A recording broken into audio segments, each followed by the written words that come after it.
రోజుకో కేసు, మద్యం మీద ఒక రోజు కేసు, ఇసుక మీద ఒక రోజు కేసు, లేకపోతే పారిశ్రామికవేత్తల దగ్గర ఏదో భూములు తీసేసుకున్నారు, ఏది వేధించారని ఒక కేసు, లేకపోతే భూములు తినేశారని ఒక కేసు. ఇట్లాగా నెలలో ఒక కేసు ఖచ్చితంగా, 1-2 కేసులు ప్రముఖ నాయకులవి. అలాగే అందులో జగన్మోహన్ రెడ్డి పేరు చెప్పించే ప్రయత్నం, జగన్ జమానాలో ఇదంతా జరిగిందని చెప్పే ప్రయత్నం. ఇది ఒక మైండ్ గేమ్ నడుస్తూనే ఉంటుంది. విజిలెన్స్ నివేదికలు అనేది యాక్సెప్టబుల్, నాన్ యాక్సెప్టబుల్ అనేది ప్రభుత్వం చేతిలో ఉంటుంది.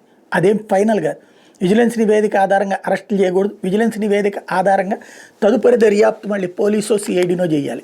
అక్కడ మళ్ళీ తుస్సుమంటాయి. గతంలోనూ అట్లాంటి బోలెడు జరిగినాయి. విజిలెన్స్ రిపోర్ట్లని యాక్సెప్ట్ చేస్తారు, తిరస్కరిస్తా కూడా ఉంటారు.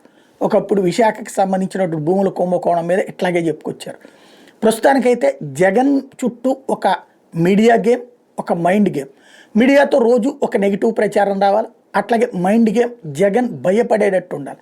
ఇప్పుడు బెంగళూరు వెళ్తోంది, తనని చూసి భయపడినే అన్నది చంద్రబాబు ఆలోచన.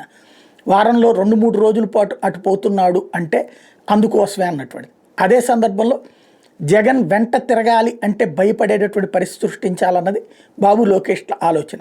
సాధ్యమా? ఎంతకాలం? ఇప్పుడైతే మొన్నటి ఎన్నికల తర్వాత మార్పు స్టార్ట్ అయింది.